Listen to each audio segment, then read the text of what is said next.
গণপ্রজাতন্ত্রী বাংলাদেশ সরকারের প্রবাসী কল্যাণ ও বৈদেশিক কর্মসংস্থান মন্ত্রণালয়ের অধীন কারিগরি প্রশিক্ষণ কেন্দ্র গোপালগঞ্জ বা টিটিসি গোপালগঞ্জ।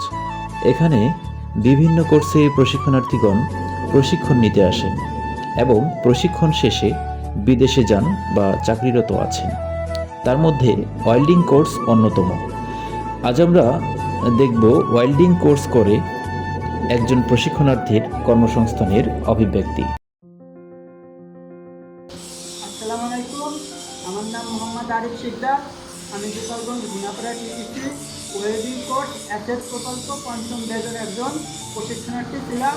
আমি সেখান থেকে কাজ শিখে এই ওয়ার্কশপে কর্মরত আছি। আলহামদুলিল্লাহ, আমি এখানে ভালো কাজ করতেছি। সবাই আমার জন্য দোয়া করবেন।